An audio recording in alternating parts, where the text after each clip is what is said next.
Hello and welcome into the GSMC Sports Podcast brought to you by the GSMC Sports Network. I'm your host TJ Mabardi. Today is Tuesday, May 21st, and we are going to be starting off the show today by talking about the NBA Conference Finals. We're gonna do previews and predictions. We have the first conference finals game tipping off tonight between the Boston Celtics and the Indiana Pacers. So we're going to be talking about that, talking about the idea of whether or not this season is a failure for the Celtics. Shannon Sharp of ESPN had some interesting thoughts that I want to react to. We're going to also, of course, be covering the Minnesota Timberwolves versus the Dallas Mavericks, who tip off on Wednesday night. And then I want to go back to yesterday's sports action, talk about the Game 7 win for the Edmonton Oilers over the Vancouver Canucks in their Game 7 matchup, as well as the top MLB performers from yesterday. But before we get into the show, just a reminder to like, follow, subscribe wherever you keep up with us.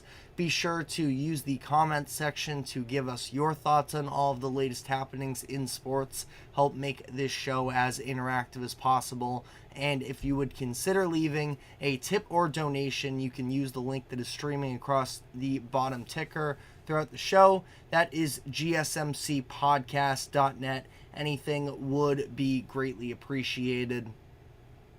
Like I mentioned, though, the NBA Conference Finals are kicking off tonight, where we are going to see the Boston Celtics hosting the Indiana Pacers in what should be an interesting series. Now, according to Vegas, they don't necessarily have high expectations for the series. The Celtics open as minus 900 favorites according to DraftKings, while the Pacers are plus 600 to win this series. So, again, in Vegas's eyes, I think that it's very clear that the Celtics over the past few years have been a little bit overvalued in terms of how the sports books view this Celtics team. And the Pacers, as much as they have, at least in the eyes of a lot of NBA fans, sort of benefited from maybe some key injuries to other opponents, and you can say the same thing for the Celtics as well, but I do think that it has sort of undermined the level of success that both of these teams have had throughout their playoff runs. Now, am I going to go out and say that it's been the most difficult path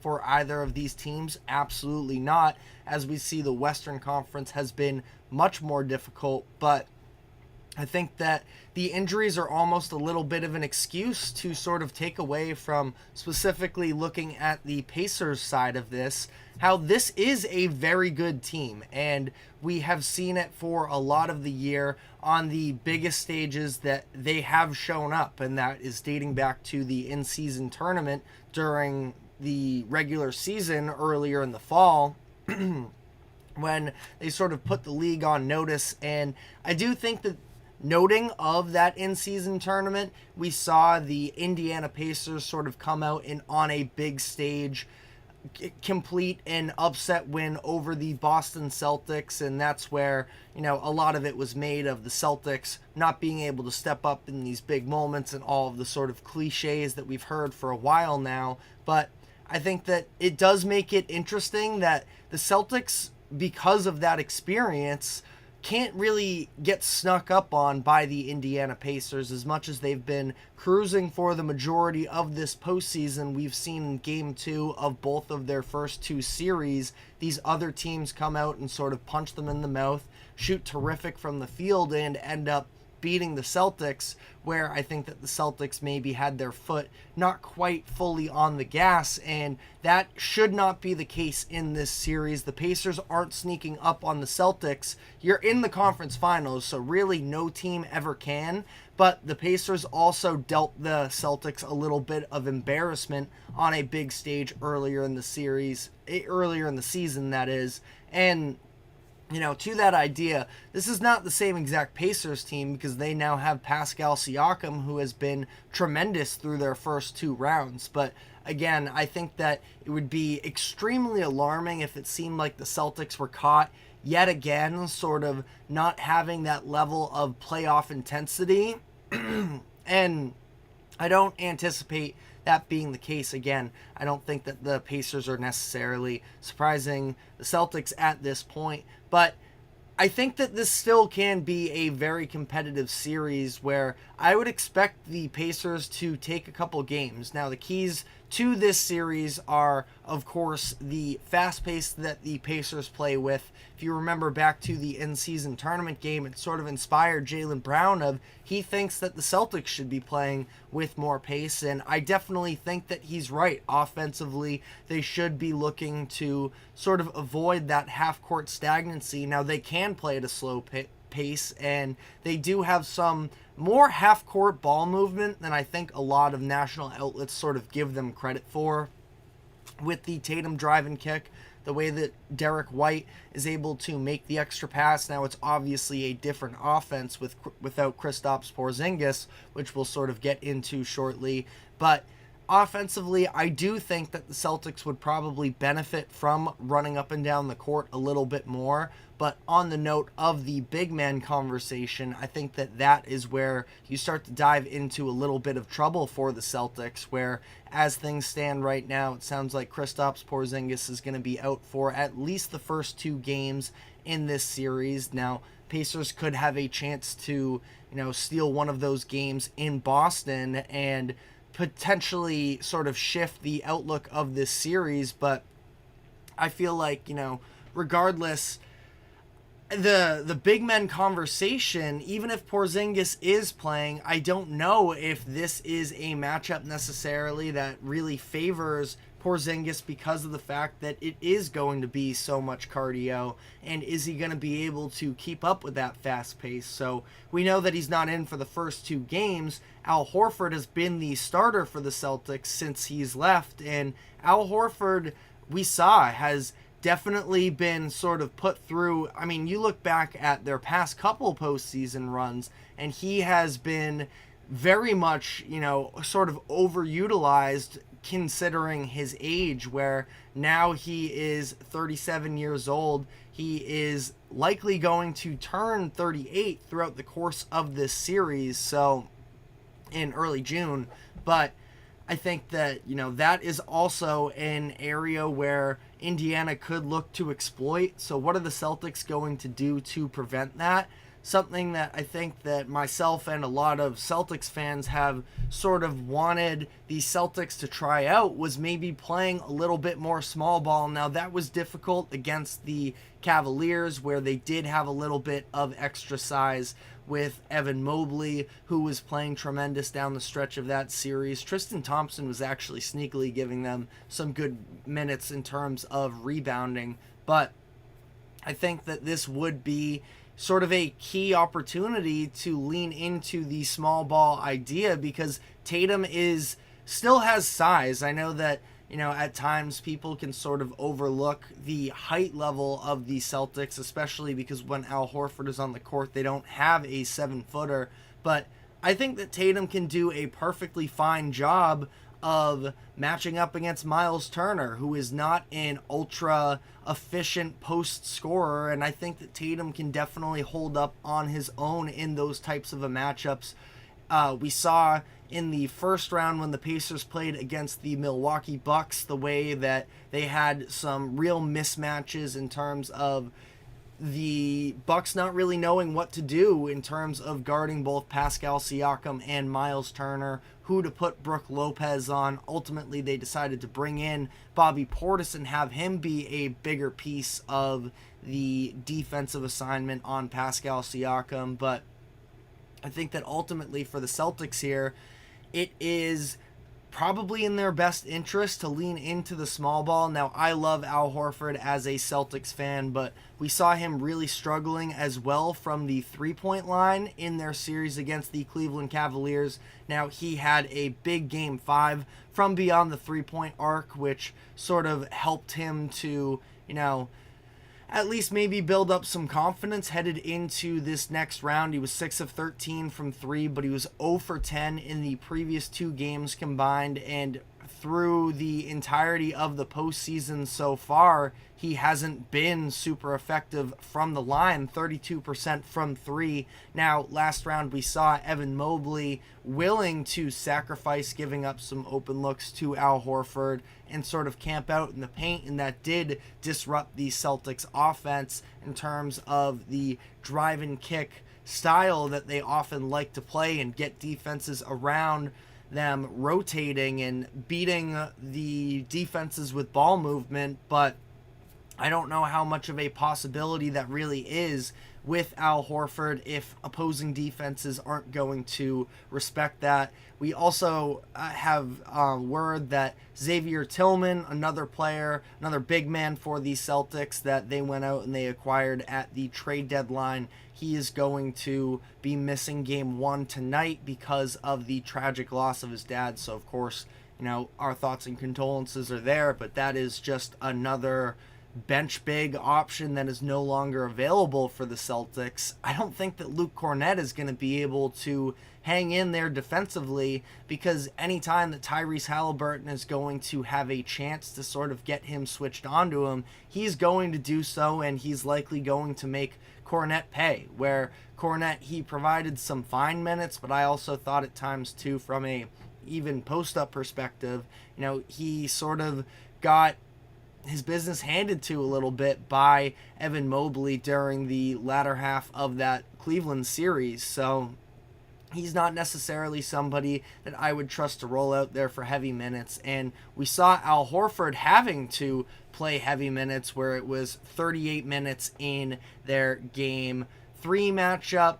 Sort of took the foot off the gas a little bit, Missoula did, in game 4, where he played 28, but then back up to 35 just 2 seconds under that in their game 5 closeout game. So I would definitely prefer to see, Horford be able to be more well rested so that he doesn't have those tired legs under him when he is trying to space out the defense, because ultimately he just doesn't have that much else to his offensive repertoire at this point, when he is maybe a little bit more hindered on the athleticism forefront. So I would like to see the Celtics try and run some small ball here. Ultimately, the Celtics are a better team top to finish. Now, you can sort of look at those bench units as well, something that I was really high on for the Pacers headed into their series against the Knicks.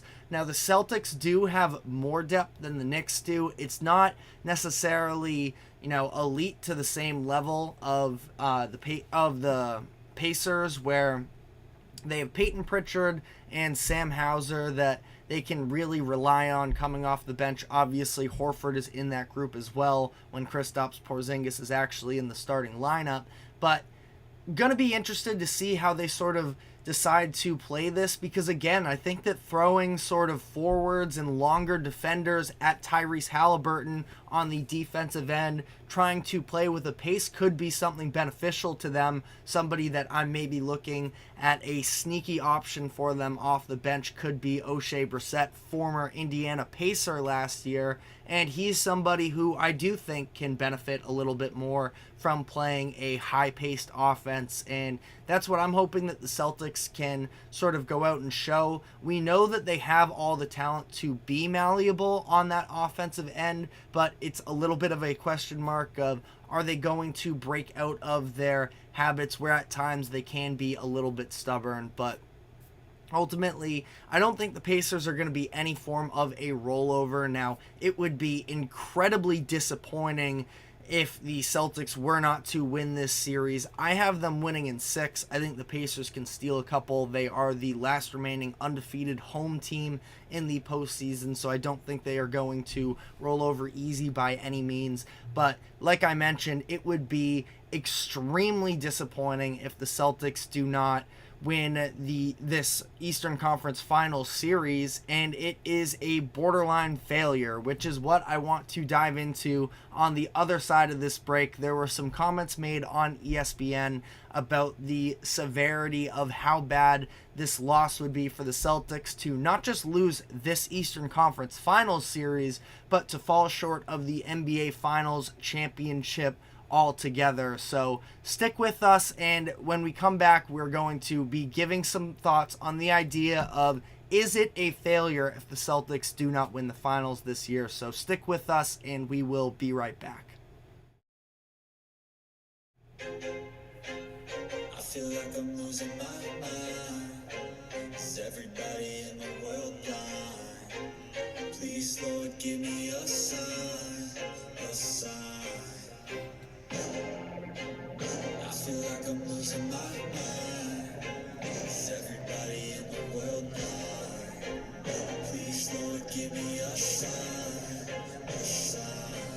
I wanna be the greatest. Everybody on the fake shit. I look around and feel like everybody is the fakest. I make this every day and I'm impatient, hoping one day I blow up from the basement. Statement, the top is so vacant. I don't hear shit that I think is amazing. Waiting for my day when I'm playing sold out shows for 1,000 faces. Hey, give me that crown, get in my way and to be put down. It ain't your place, all this my town. If I want that shit, then I'll get it right now.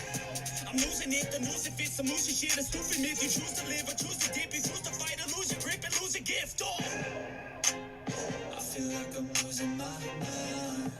Is everybody in the world blind? Please, Lord, give me a sign, a sign. I feel like I'm losing my mind. Is everybody in the world blind? Welcome back into the GSMC Sports Podcast. Now, before the break, we were talking about the preview for the Celtics and Pacers series. That sort of takes us into this next topic of the idea around, is this season a failure for Boston if they are unable to win the finals? Shannon Sharpe of ESPN made some very interesting comments on his show on Monday, where he said that if the Celtics don't win the finals, then it will be a, quote, failure of epic proportions. Now, that is obviously a very extreme statement, which is a little bit of sort of the go-to, way to talk about sports on ESPN. As much as they make great content and everything, a lot of it is these, bold takes, and epic proportions definitely sounds dramatic in my eyes. Now, that being said, like we just talked about, the Celtics are minus 900 favorites on DraftKings to win this series against the Indiana Pacers. If they fall short, I think it's hard not to call, again, failure is such an extreme description that I think is thrown around a lot, and not to go on sort of a Giannis tangent that he made the speech after the Bucks were eliminated in the first round last year by the Heat about what it means to fail. And it is a little bit difficult for me to go all the way in on a failure, because there have been, a lot of successes for the Celtics this season. They made a couple bold moves in the offseason, moving off of the longest tenured Celtic in the building in Marcus Smart, going out and trading for Kristaps Porzingis. And, obviously we can sort of have a further discussion about whether or not that was a success based off of Porzingis' health, because the number one concern with him was, is he going to be available for the postseason? They were very cautious with him throughout the regular season, having him not play back-to-back games, on back-to-back nights, that is, the second night of back-to-backs, or sometimes they had the first. They staggered him and Al Horford, but you get the point. Trying to limit his workload, his fatigue, and get him to a point where he was good to go in the postseason, and then all of a sudden this sort of freakish calf strain comes up early on in that series against the Miami Heat. So again, that conversation about whether or not that was the right move still hasn't necessarily fully come to fruition, but in my eyes, I do think that the fact that they also got additional first-round picks and future draft capital, it's hard to say that was the wrong move for me as things currently stand. And Porzingis, when he plays, he is such a massive part of this Celtics offense that I do think is sort of another element here, now admittedly I'm a Celtics fan, so I think that I am as objective as I can be through my fandom, but the way that, every single team, and you look back at the past decade or so of championships, NBA fans always find something to complain about in terms of these postseason runs. And no doubt if the Celtics were to win the finals this year, everybody would be talking about how easy their path to the finals was,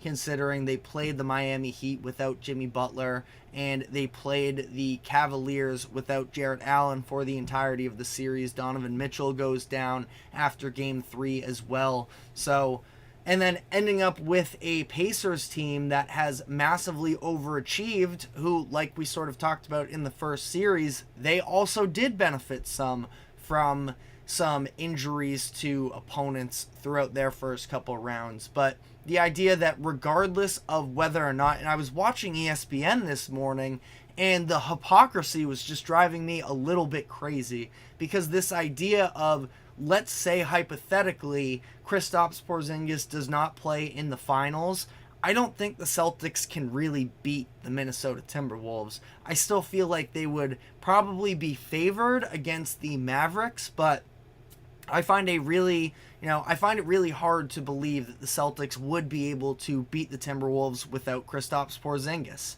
And even still, as they are talking through this conversation, they're saying, well, it doesn't matter whether or not he's there, it's still a failure. And I don't think I can get that far. Failure is such a, drastic word that maybe I am, just not necessarily all in on the hot take culture, but I think that there have been some failures in the NBA as of late. Up to this point, the Clippers experiment with Paul George and Kawhi Leonard has been a failure. Now, I believe they have a Western Conference Finals appearance, so, it's not like it's been all bad for them, but as a whole, they haven't had very much postseason success at all. They haven't been able to win a round in the playoffs the past couple years here, and it is extremely concerning that they've bought all in to this,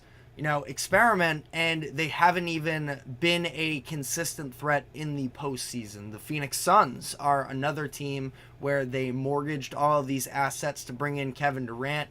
They further sort of dug themselves into this salary cap situation, bringing in Bradley Beal, who the majority of the NBA fans knew was past his prime and was not worth the contract that he is currently getting and is going to be getting for the next 2-3 seasons. So that is something where they win 0 games this season. In this postseason, I wouldn't say that this season as a whole was a failure. It's sort of difficult. They win 0 games, and in the playoffs they lose to a team that could potentially make the finals or even win the finals. So it's another massive disappointment. The failure category would be tagged with them if they are unable to sort of, it seems like it's headed in the direction of being a failure, don't get me wrong, but I still, again, think that is just such an extreme definition of, making the playoffs, and especially if you're the Celtics, potentially making it to the finals. And again, this idea of hypocrisy and injuries and all of that, I just feel like it is really arrogant, honestly, to say, oh, well, the Celtics, they made it this far in the postseason because of all these injuries, but then when they're dealing with this injury themselves that they've been able to overcome up to this point, they are failures because they couldn't, pull it off on the biggest stage once they reached the highest level of competition. I just don't necessarily understand the logic behind that. And again, I know that I'm a Celtics fan, but I think it extends beyond that, where, again, I don't think that there are really all that many failure cases in the NBA. And, for the Celtics, I think that, again, missing the finals, losing to a vastly, overachieving Pacers team that had very little finals expectations headed into the year, that is where you could sort of start to have the conversation for sure. But again, I think that there are more layers that go into this conversation other than did you win the finals or not. And the Celtics are at a point where they have made the Eastern Conference Finals in 6 of 8 seasons. So this idea of they are a prominent playoff force but are yet to actually win it all does, expectations are something that are poured into this conversation as well. So I'm not myself being arrogant of that, but in terms of if they were to lose, let's say, this Pacers series, they should still be in a very good position to be right back in the same position next season when that comes around. And now their best chance is this year, but they are going to continue to build on the core that they already have. So I don't expect them to go anywhere, but we could see some massive shakeups. And I think that, again, losing to a team that nobody expects to win for the most part is in the category of, conversation, at least I should say, of being a failure. But considering that they were the best team all season long, and they, just as we are recording this, had 2 players selected to All-NBA defense in Derek White and Drew Holiday. Jason Tatum is likely going to be first-team All-NBA. Jaylen Brown could be on an All-NBA team as well.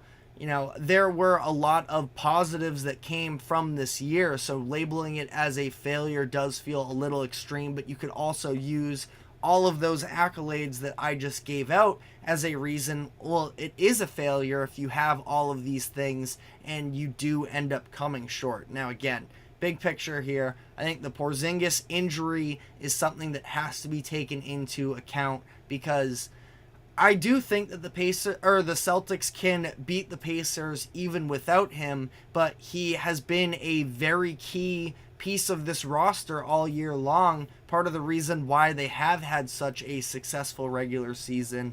And I don't think you can just, sort of discount that injury when you are having this conversation, especially when you are in the position of the Celtics, who we're going to beat, in my opinion at least, we're going to beat the Miami Heat and the Cleveland Cavaliers, regardless of if they had Jimmy Butler and Donovan Mitchell, respectively.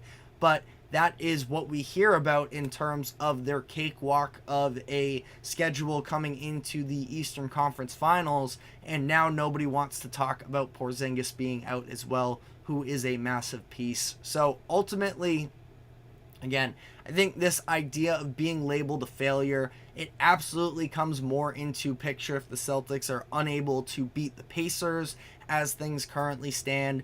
But I don't think they're going to be the best team in the finals if they face off against the Minnesota Timberwolves, and they are without their, top 3 player in Kristaps Porzingis, and somebody who plays a position who would be massively important for that matchup against the Timberwolves.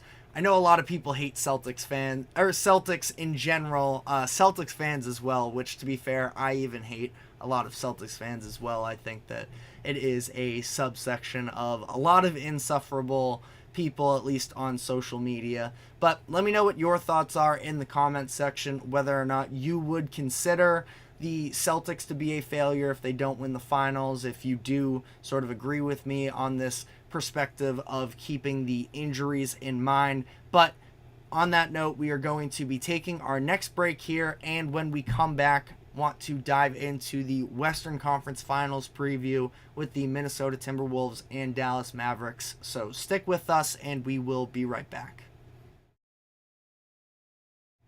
Looking for your daily fix of sports talk without having to pay for it? GSMC Sports Network is available on YouTube. Just search GSMC Sports Network. Get your fix of daily sports talk shows on YouTube, absolutely free. NFL, college football, NBA, MLB, MMA, UFC, fantasy football, and so much more.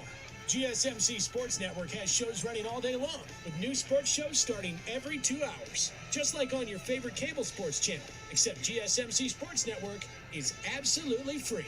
Just search GSMC Sports Network on YouTube to catch one of your new favorite shows, like the GSMC College Football Podcast, Chip Shot Football Podcast, Hoops and Heels Women's Sports Podcast, GSMC Basketball Podcast, and so many more.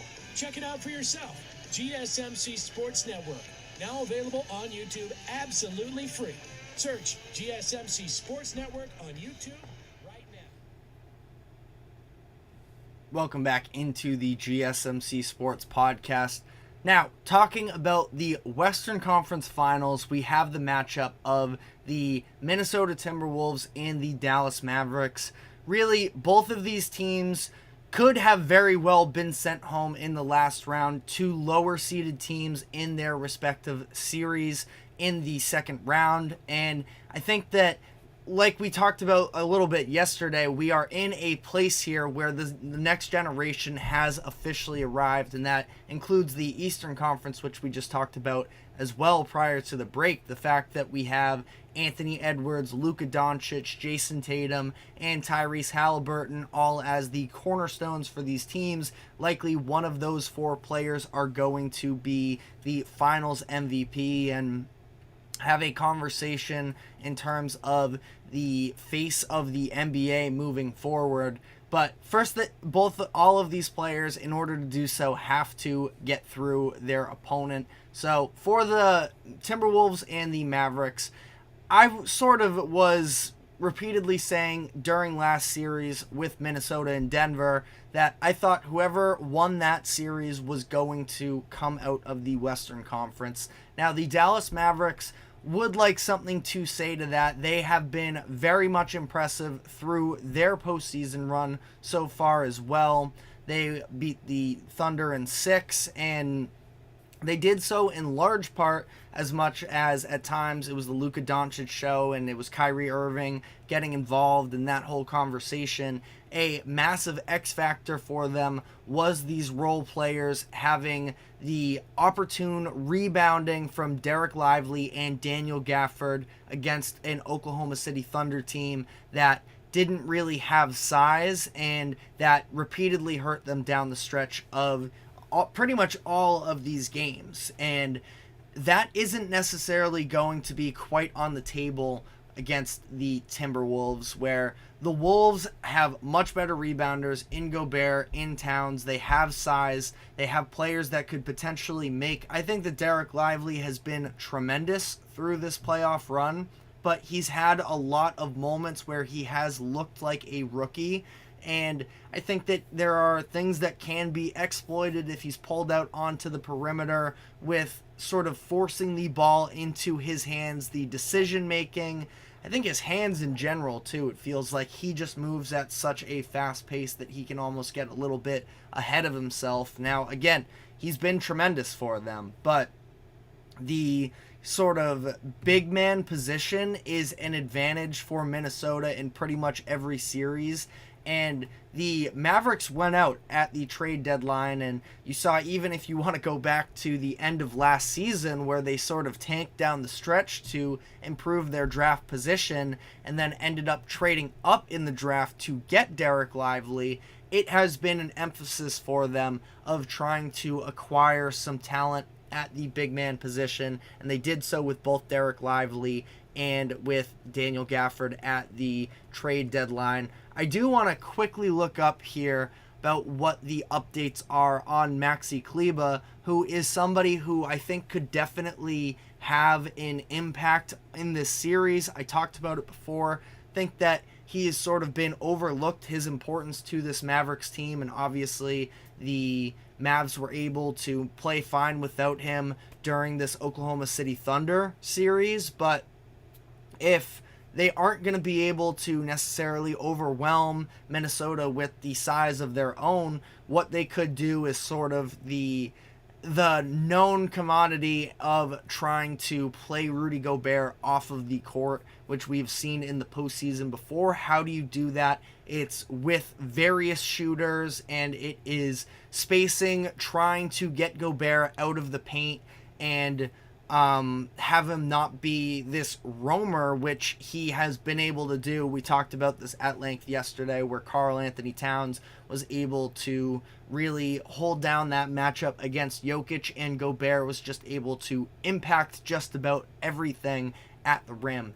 And that is part of what will be most important for the Mavericks in this series, is trying to spread out the Timberwolves. So as things currently stand with Maxi Kleber, as I sort of look this up on the fly here, it sounds like he is going to continue to be out for the beginning of this series. There is some optimism that he could potentially return in the Western Conference Finals, but ultimately doesn't sound all that encouraging. Now again, fingers crossed that he can make the return, but the way that Kleber was able to sort of play the stretch five role for them down the end of these games, specifically if you want to look to the first round when they played the LA Clippers, I thought that was really impactful and somebody who could potentially be an X factor in this series as well. But again, I think that the Mavericks don't really have the type of defender to put against Luka Doncic. I'm curious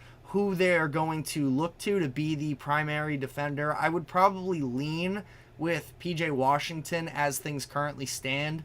I would probably lean with Anthony Edwards or Jaden McDaniels to begin here, but I still feel like, I don't know, Luka, it's really interesting, the conversation of who is the best players to guard him, because he's likely going to get his regardless. Now, Jaden McDaniels, somebody, especially while Luka Doncic is still dealing with these various injuries that he's been put through up to this point, having Jaden McDaniels, who we just saw last series, is willing to pick up full court, sort of tire out defenders a little bit extra through the course of a game, could be something to take in mind. I feel like Kyrie is going to, for the most part, except for the minutes where he's on the bench and Luka is on, Kyrie's probably going to be the primary ball handler in those instances just to avoid that problem. I'm sure it's something that the Mavericks are going to be aware of headed into the series, but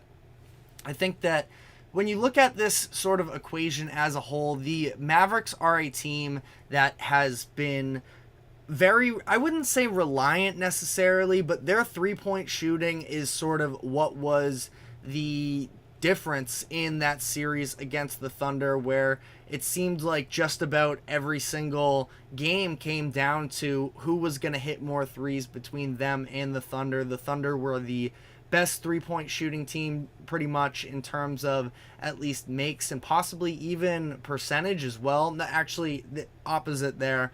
Percentage is what they were the best at, and the games where they weren't able to hit from three, they really struggled because the Mavericks did a tremendous job of protecting the paint. And that still can be a very real possibility in this series as well, where the Timberwolves are maybe a little bit shorthanded in terms of being able to space out the three. Now, they've shot decently well through the course of this postseason so far, at least in terms of total makes. Now, percentage-wise, they have shot just under 36% through the postseason as a whole, so not saying they can't do it whatsoever. They don't necessarily have, levels of sharpshooters. Now, what they do have is at least some big men who can space out as well in Naz Reid and Karl Anthony Towns, and that's where I think that the Derek Lively conversation sort of comes into play maybe a little bit more, of trying to get him out on the perimeter. Daniel Gafford is somebody who I just don't think is, maybe, at least from my eye test, I don't have any numbers to back this up, hasn't necessarily been tested on the perimeter quite as much. I thought that there were a lot more instances where the Mavericks were trying to make that happen some, but ultimately, this is going to be another defensive series in my eyes, and you have some of the top players in terms of being able to go out there and get you a bucket between Kyrie and Luka and Anthony Edwards and Karl Anthony Towns. So, it's going to definitely lean on the role players as well to be able to throw the different looks at opposing players. I talked about the idea of who's going to guard Luka. I don't know necessarily who's going to be the Anthony Edwards guard either. It's probably going to be PJ Washington, which is what I sort of started to talk about earlier in the segment, but I don't feel great about that necessarily either, because it seems like you might need him to help provide some size as well in the post. It's going to be really interesting to see. I think that the Mavericks have a lot more obstacles in terms of personnel to overcome in this series. But again, what I do think they have an advantage of is they are a better three-point shooting team. And the identity of this roster for a lot of the year was being a prolific offensive squad. And now that they've added the defense in as well, it sort of gives them at least a little bit of armor to be able to not be quite as explosive on offense, be able to overcome the Luka injury or some minutes where Kyrie goes quiet. But they do still have that offensive upside, especially when you see PJ Washington, who wasn't quite as dominant as, he had that stretch of games 2, 3, and 4 where he was unstoppable offensively, tailed off a little bit at the end of the series. But if they can get that level of production from him, Derrick Jones Jr. was incredible, sort of picking up where PJ left off in that closeout game. A lot of players here that can step up for them. And for Minnesota, I do think that outside of their top two, now Jaden McDaniels did have a good Game 7 as well, at least from a scoring perspective, but in the half court, I don't know if they have quite as many players who can make an impact like that. Now, Mike Conley, never want to downplay his importance to the team, but I am going to go, as much as I feel like I've been talking more on the Maverick side of this, I'm going to go with the Timberwolves in this series. I think this one goes 6 as well. Now, I could see it actually ending sooner for the Timberwolves, but the Mavericks have a very good chance to sort of stretch this thing out.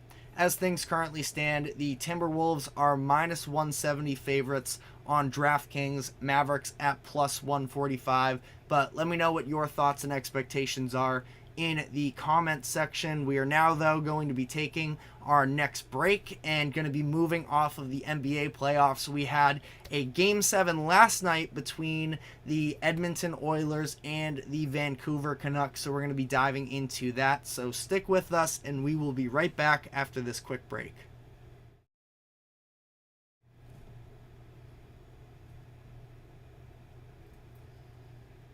For the best and latest podcasts available anywhere, go to the podcast app on your cell phone and type in GSMC to access free content-rich podcasts on health and wellness, book reviews, sports, entertainment, relationships, social media, movies, technology, finance, and even weird news. Subscribe and download the GSMC Podcast Network's family of shows, available everywhere podcasts are found. Welcome back into the GSMC Sports Podcast. We've done a lot of basketball today, but we did have some NHL playoff action last night. Two best words in sports, Game 7 between the Edmonton Oilers and the Vancouver Canucks, where it was really all Edmonton for the first two periods of this game. They were getting out, putting tons of shots on Artur Shilovs, who could only do so much. Now, it was scoreless at the end of the first period, but there, specifically down the stretch of the first, seemed like the opportunity where the Canucks, if they were going to win this game, had to take advantage of, where they got a 4-minute minor. That is, the Oilers picked up a 4-minute minor for a Ryan McLeod high sticking, and it seemed like this was going to be the time for the Canucks to take over some momentum. But in those 4 minutes that extended through the end of the first period and then early into the second, they were able to get 0 shots on goal. I believe they had just 1, maybe it was 2 shot attempts, period. And meanwhile, on the other side, the Oilers actually had the best scoring opportunity in those 4 minutes, where Connor Brown got a breakaway opportunity, but Shelovs was able to shut him down on the other end and make the save. So that was definitely a very disappointing stretch for the Canucks. And then shortly after, in that second period, it was the Oilers ending up coming out soon after that kill. They built up that momentum, and again, like I mentioned, this game was all Oilers for the majority of the first 2 periods. Leon Draisaitl, although he didn't score, he should have scored at one point. Shelovs made an unbelievable diving save right at the end of an Edmonton power play in that second period, where the Oilers got off 7 shots. And again, 7 shots in that 2-minute power play in comparison to the Canucks not getting 1 shot on goal in 4 minutes. We've seen that the difference in special teams throughout this series, and that's where Edmonton has really been able to take advantage, and last night they absolutely did so. But like I mentioned, Draisaitl was all over the ice, getting his stick on everything, and especially down the stretch of this game where the final score was 3-2. I know that, like I've said, it's been all Oilers, but the Canucks did make this interesting in the third period, where it seemed like the Oilers, and it's your discretion in terms of the idea of strategy and trying to be aggressive when you were holding a multi-goal lead in the third period of a closeout game, but they sort of stopped being aggressive, and as a result, we saw the Canucks finally actually building up some time in the offensive zone, firing shots on net. We know that the goalie conversation has been a little bit prominent for the Oilers, where they made a couple different moves throughout the series because it hasn't been all too reliable for them.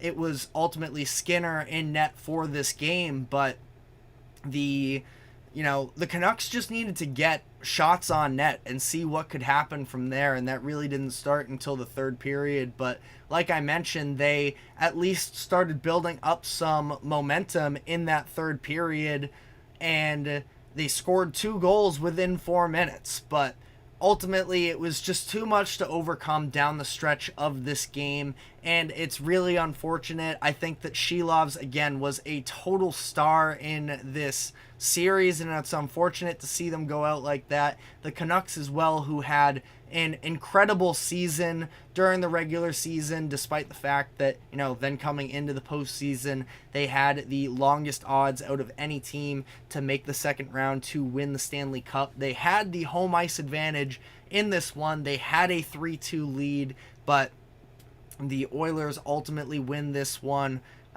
Game 6 and 7 wins for Edmonton was the first time in this series, actually, that any one team won consecutive games. So, gotta hurt for the Canucks to some degree. I think that their future is bright with them. They're obviously building something up there, but it is the Oilers now moving on, and they are going to be facing the Dallas Stars, that is. That game is going to take place on Thursday, game 1, that is. As things currently stand, the Stars are currently slight favorites, minus 125 favorites on DraftKings to the Oilers at plus 105. The Oilers, we know the top-end talent that they have with some of their star scorers, and it seemed like this was actually a pretty quiet series as a whole for McDavid. Like I mentioned, though, Draisaitl, I think that was actually his first game in the postseason so far without any points. I could be wrong on that, but Nugent Hopkins as well, somebody that we know is a real impact player for the Oilers. And ultimately, predictions-wise, I don't know if I have all that much. I am a little bit more of a casual hockey fan, so I don't think I have any super hot takes as far as where this series is going to go. I think that the Oilers are going to have to do a better job of obviously not leaning quite as much on their power play, which has been tremendous for them. But we saw the Canucks, when they were able to have success, it was playing 5-on-5, and the depth of their lineups, the Oilers are maybe just a little bit more top heavy at the front of the top of their lines, that is. So I'm going to probably lean the Stars in this direction. They were able to get a little bit of extra rest. They were ultimately dominant against the Avalanche throughout their series in the second round against them.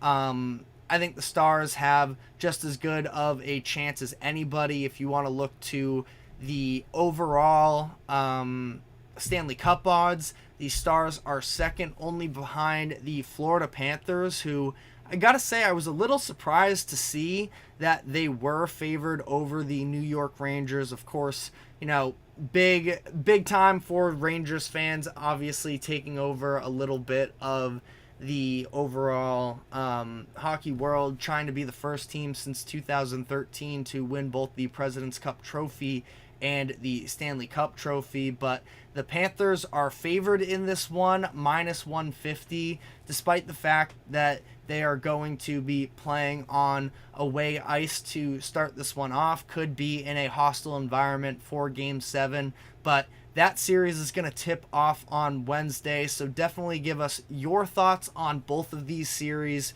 But for now, we are going to be taking our final break, and when we come back on the other side, going to be diving into some MLB action from yesterday, and also want to touch on the Paul Skeens start that took place on Friday as he continues to show out in the beginning of his rookie career. So stick with us and we will be right back.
Welcome back into the GSMC Sports Podcast for our final segment of the day, where I want to talk a little bit of MLB as we are sort of getting more so into baseball season. Last night was the first time in forever that we haven't had a basketball game, and we are going to be headed into the heart of the season very shortly. So I want to talk about some key performances from last night. But before I do want to touch a little bit on Paul Skeens' second career start. Didn't necessarily have the time to go over it all that much yesterday, so I wanted to sort of revisit that, where we saw him in his second career MLB start on Friday go out against the Cubs once again and pitch a masterclass 6 innings, 100 pitches, 11 strikeouts, 0 hits, 1 walk, 0 earned runs.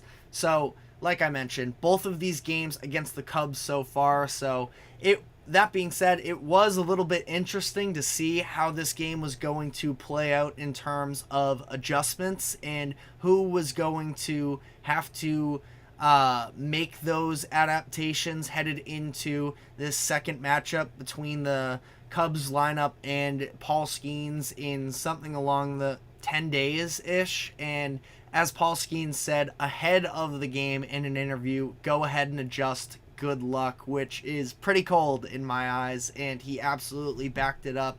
He was incredible in this one. Again, masterclass is maybe a little bit exaggerating, but considering it was just these 6 innings, but he was absolutely lights out, and this is something that we are probably going to be seeing for a very long time.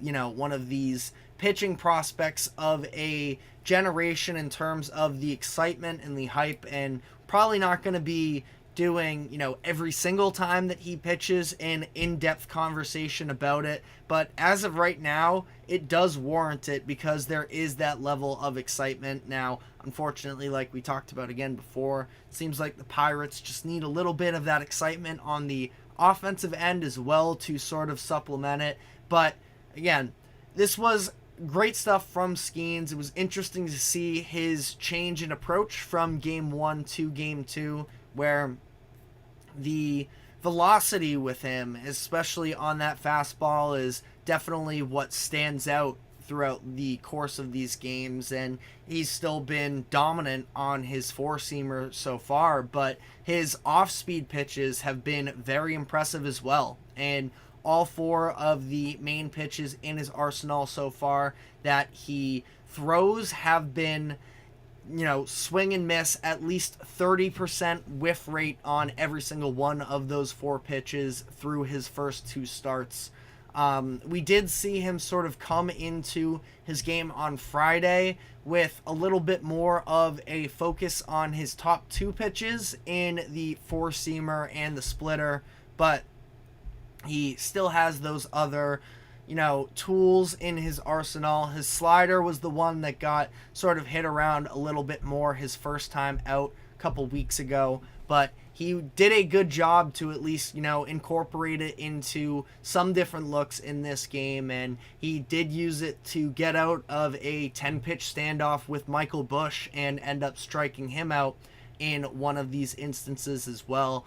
But in general here for Skeens, somebody who, you know, is a burner, at least in terms of, you know, throwing these high velocity pitches.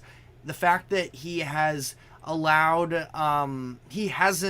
I should say, very much airtime on a lot of these, you know, swings from other players. He's producing a lot of ground balls in terms of high flyers, and I think that that is something that is super encouraging. We'll see how long that lasts for, but the next time we're going to see him is on Thursday afternoon.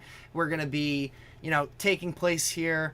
Our show every day is at 2 o'clock Eastern. He is pitching at 12:35, so we will probably get through the majority of, if not the entirety of his start. So we'll maybe throw some thoughts in there as well and sort of give immediate reactions on how he looked in that matchup. So going to be good to see him finally not against the Cubs. He's going to have a very solid Giants offense on the other end to face off against, and we will definitely keep you updated there. But as for yesterday's top MLB performers, we just talked about Skeens and his pitching, so I wanted to hit on a couple different pitchers from yesterday, starting with Chris Sale, who as a Boston fan does have a little bit of a special place in my heart. Seeing him have this bounce back season has been tremendous.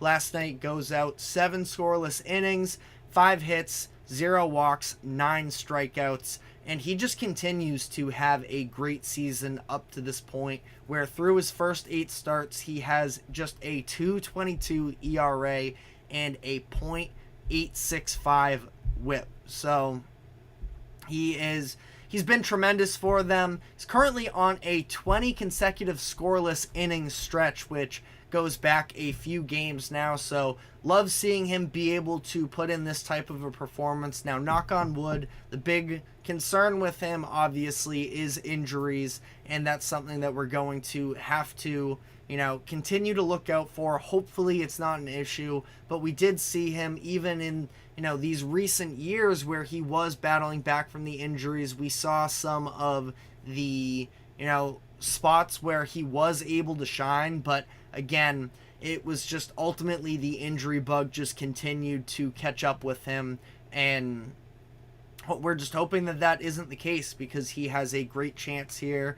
They were reporting on the game live yesterday where they were talking about maybe the change in diet that he had over the offseason and how that could potentially sort of play into whether or not he's able to stay healthy. Hopefully that is an impactful thing for him so that he can remain out there. But Braves, he was able to actually break up a little bit of a losing streak for the Braves where I believe it was 5 straight losses for them. I'm going to double check live on the spot here. But that is the first time that the Braves suffered that kind of a streak since the, I think, 2022 season. And that also included the game that they lost earlier in the day last night.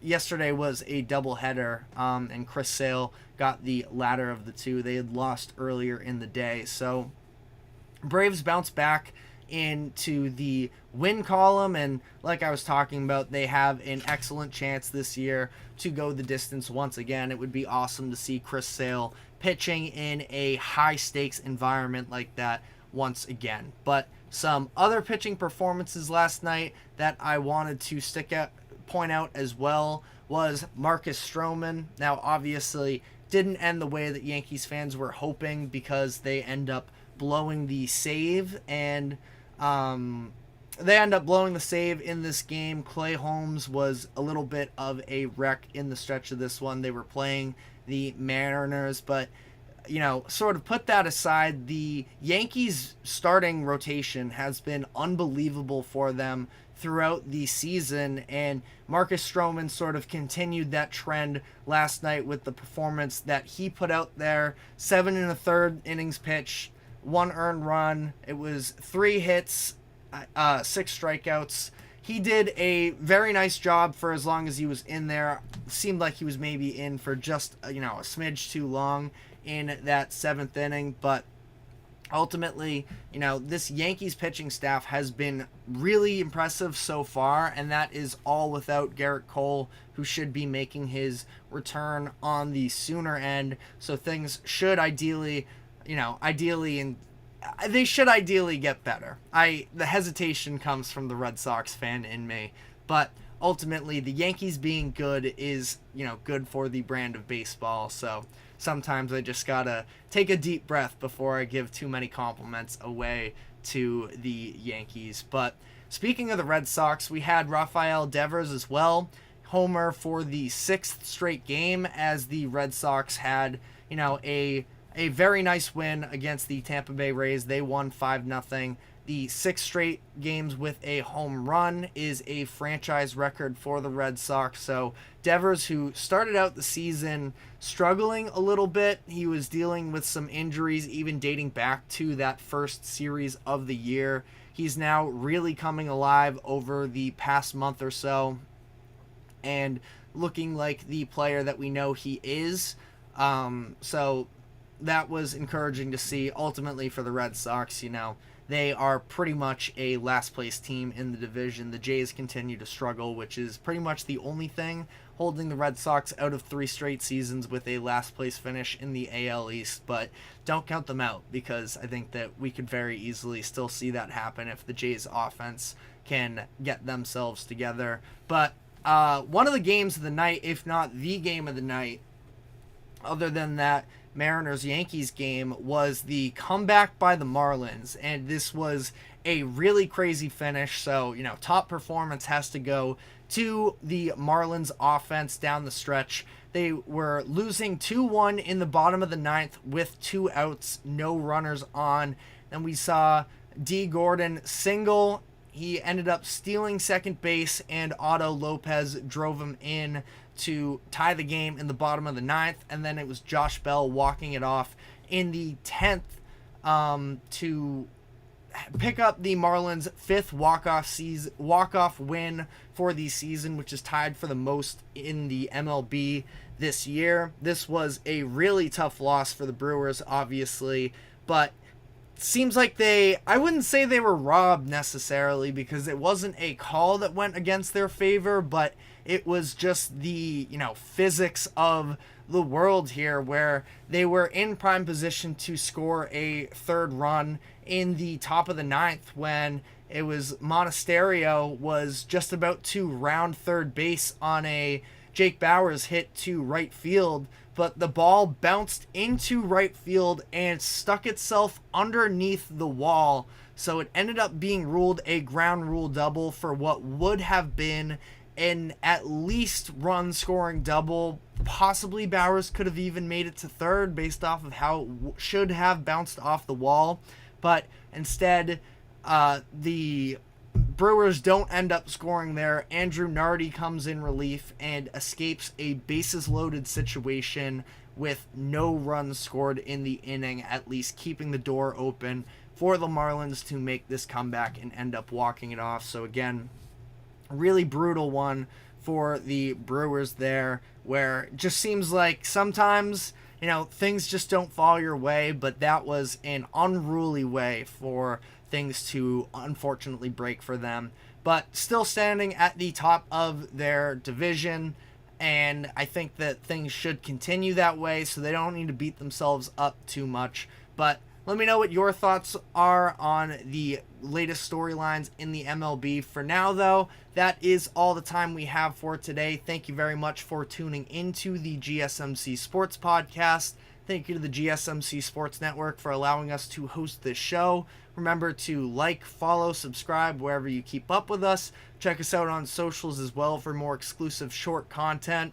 We will be back tomorrow, 2 o'clock p.m. Eastern, and we will see you then. Take care.